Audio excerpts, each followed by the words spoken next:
I wanted to talk just for a minute about the Soul Body Workshop again. And I want to share a little bit about on the mat, off the mat. For me personally, I have upped my on the mat to about 20 minutes a day. If I can take 20 minutes on the mat for my personal work, just for my practice, whatever my body needs, I feel like that's plenty of time. However, throughout the day, all through the day, if I'm being completely honest, I'm in a constant state of practicing yoga. I was talking with Miri, who has been working with this work with me, like in real life. We're already like way into the work that we're starting to now roll out. I like that I'm doing it in real life and virtually, so that I'm able to kind of iron out and go through it. I'm also recording as we go along this time specifically, so that as new things come up for me, because this is the first time teaching it this way, I'm able to mold it and create and keep it going with what's current, what needs to be addressed now. Yeah, sure, after this, all these recordings will be able to be used later, which I also teach like when I do like business or like work manifest coaching or whatever. I don't even know. Like the words just come weird. But whenever I'm talking to someone about creating work, advantages, disadvantages, creating your own space, content, etc., we save everything. So all of these videos will be saved. And all of the time on the mat does matter. But what really, really, really matters most is what you're building on the mat, so that when you're off the mat, you're able to keep it with you. For example, like when I wake up in the morning, the first thing I do when I wake up, I sit up on the side of the bed and I just stretch my body. Like just the sides, I just need to stretch my back. And then sometimes I just do like a little hug. And yeah, that is just a little bit of movement, but that's already like getting my spine moving in some of the directions. Our spine moves in 6 different directions. And part of being active and happy and energized all day for me is waking up all the parts of my body. So my toddler is screaming happy screams, just so we all are understanding that I do hear that. How do I not? Just the same with our spine moves in all the directions, ankles, knees, all these things, you know?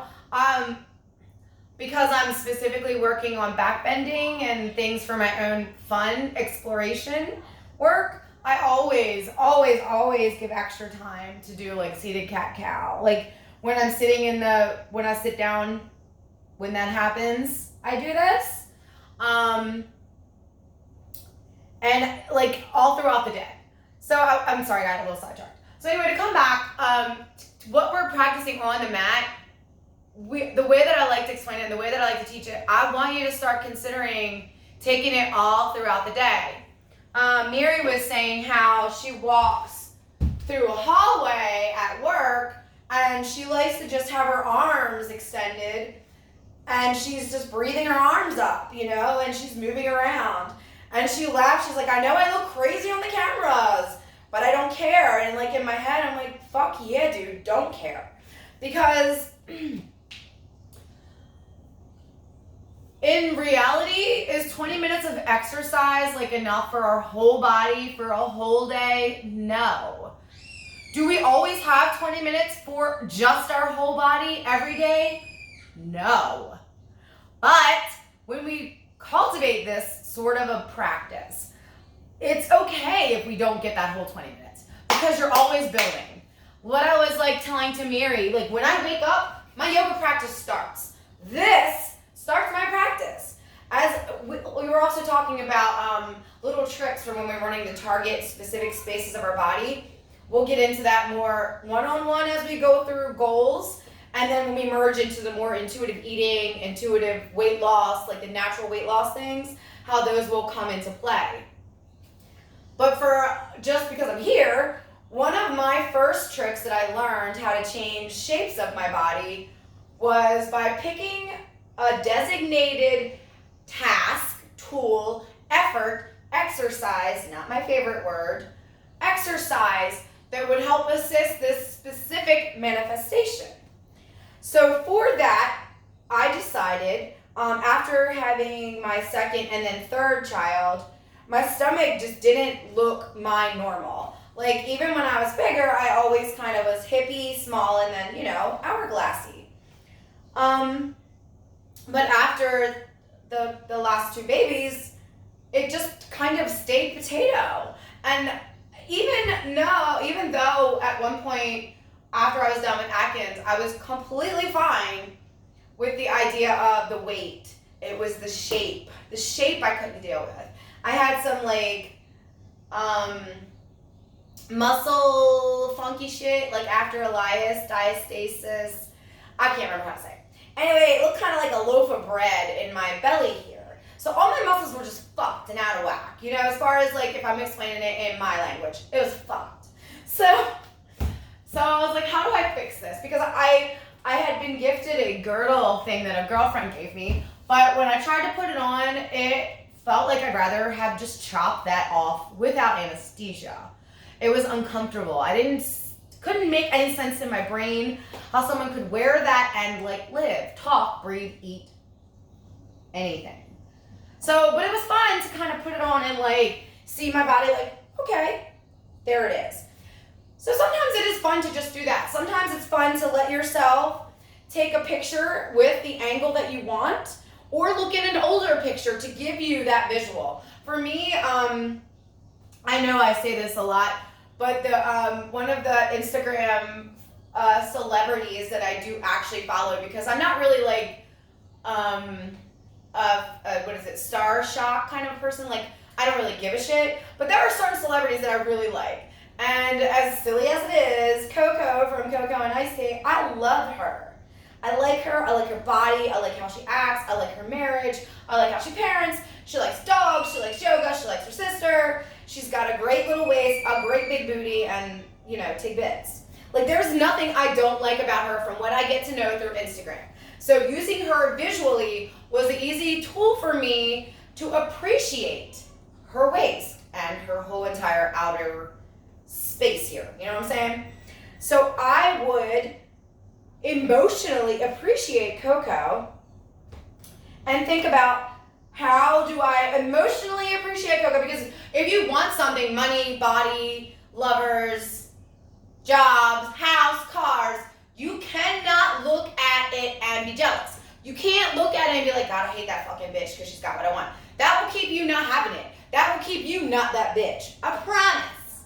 The way to have it is either appreciate the fuck out of it, or not appreciate it when someone else has it. Almost as if it's invisible to your mind, which is usually harder than trying to soften to appreciate it. So now I've seen Coco's belly, and this may have even been before she had her daughter, I'm not sure. So it doesn't have to, like, there's no rules when it comes to what you want. If you want a small waist, if you want whatever you want, if you can think it, if you can reach for it in your mind, you can manifest and reach for it in your body. Okay? We won't go through things about growing other parts and shifting there. I'm talking about in the basic scope of our quantum abilities as far as what people have been able to do.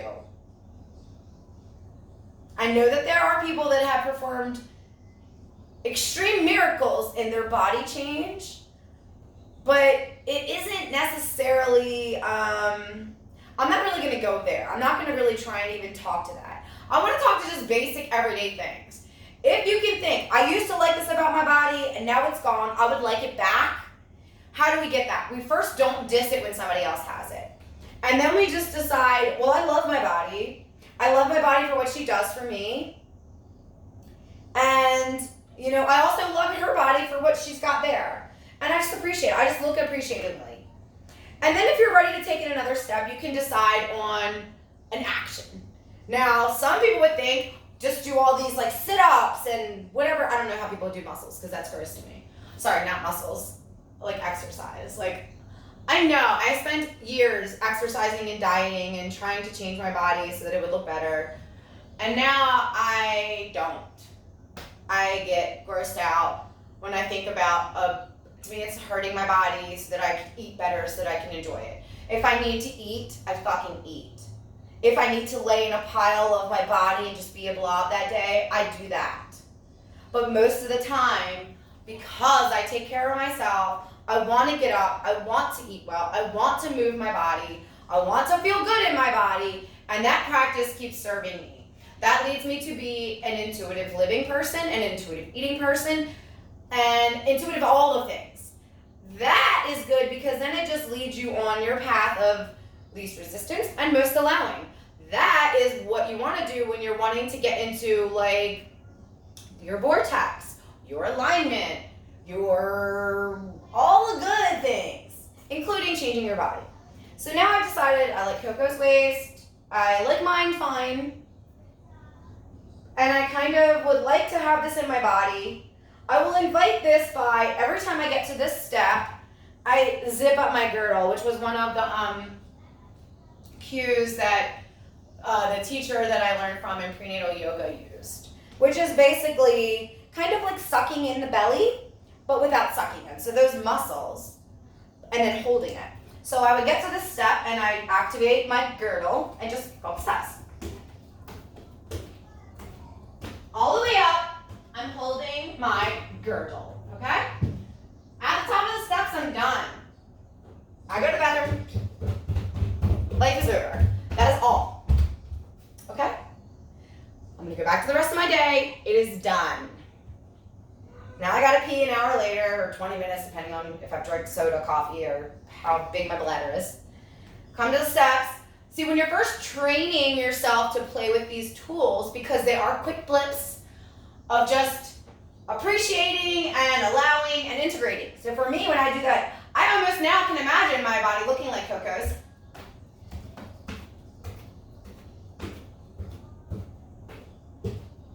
I go to the bathroom. It's done. Come back down. That is all. Like there's no other, I don't hold it coming down. I don't hold it at the top of the steps. That's it. That first nugget changed my body shape, and that was the first time I realized the difference between efforting with our human abilities and allowing with the energy and the presence of our alignment. That is when I first experienced happy accidents. That's when this went from, I just want to stop hating myself to, oh fuck, what did I just find? You know? I stopped trying to lose weight at 185, 186 pounds because I was tired of fucking changing my body. I was tired of being hungry. I was tired of not eating beans. I had been doing keto and low carb and Atkins. And I was just tired. I wanted vegetables. I wanted tomatoes. And sometimes even fruit or sugar. So I had decided at 186 pounds, you know, fuck this. I'm done. I just want to accept myself. I was not close enough to self-love to say I did want to love myself. But when I said it out loud, I knew that I wasn't there. I was so far from there. There were so many more layers to loving myself than just my physical body, which was usually what I blamed it on.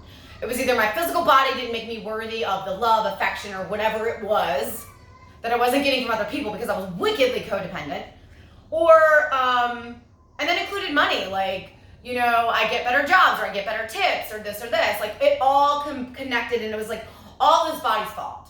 You know, when I messed up, it was his body's fault. When I wasn't appreciated or loved right, it was his body's fault. You know, when I didn't look right in the mirror, it was my body's fault. Everything was my fault. This person's mad at me, it's this body's fault.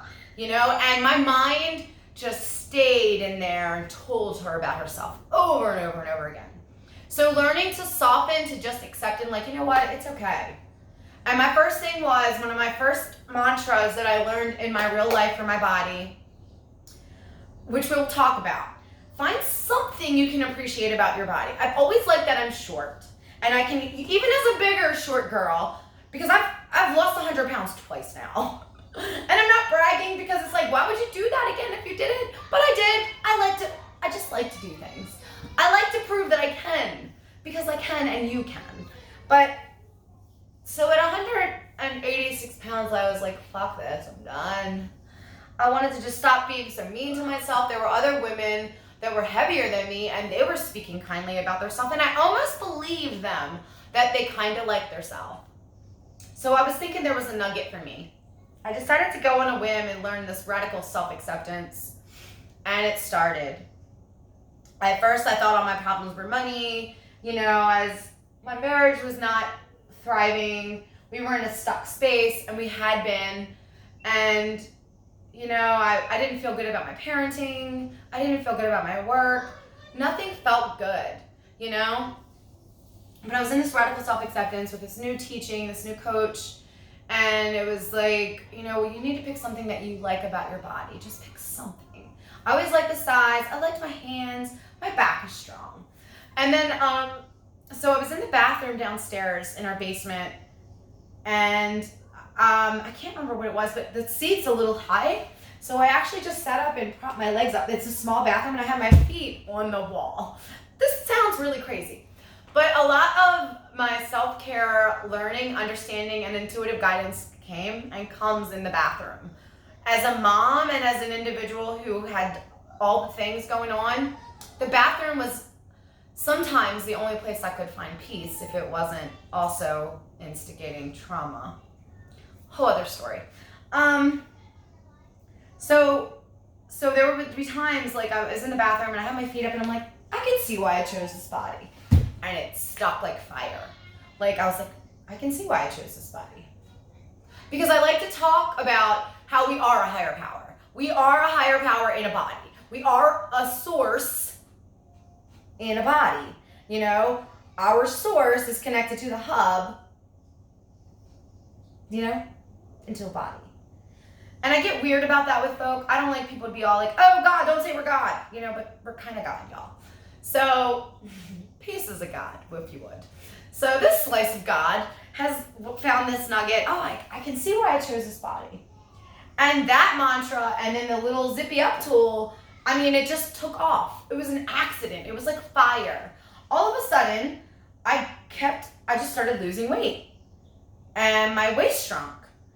And I felt great. And I hadn't changed anything. I hadn't started eating anything. All I was doing was the same, And there were things that were shifting with my foods, but I didn't even notice it yet because they weren't an effort. It was just an intuition. I didn't feel like eating it, so I didn't. As I discovered more playing with that, I was realizing my intuitive guidance was just helping me pick foods that I wanted for these goals. But they did it in such a loving way that it was just like, well, have this. Have this. It wasn't, no, this makes you fat. This makes you not be able to have that waist. This makes you ugly. This keeps you,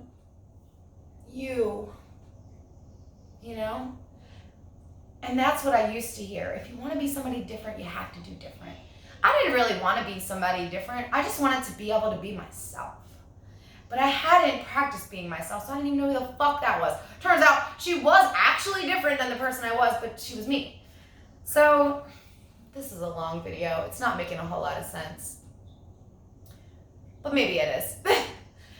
What we practice on the mat is definitely 100% really, really, really just to help you off the mat. Help you speak kindly to yourself. Help you appreciate others and yourself. Help you feel good about yourself. Help you reach for words that bring the healing. Help you find a space where it's easy instead of hard. I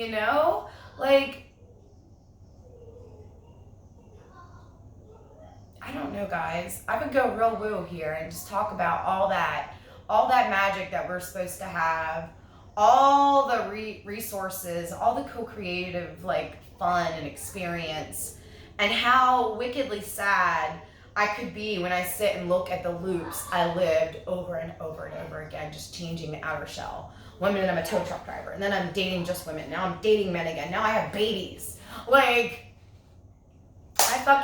feel like I did all of it. I did everything I could to change who I was on the outside instead of just loving who I was on the inside. And now I have let all of that land. I have let all of the pieces of me land. And this is who I am as a happy person. Am I always happy? No. Life is not always happy, but do I recover quickly? Do I understand things differently? And do I ever beat myself up when they go wrong? Fuck no. I don't beat myself up. It's fucking life. If something's happening I don't like, it's probably trying to tell me something. It's probably trying to point me in the direction of what I do like.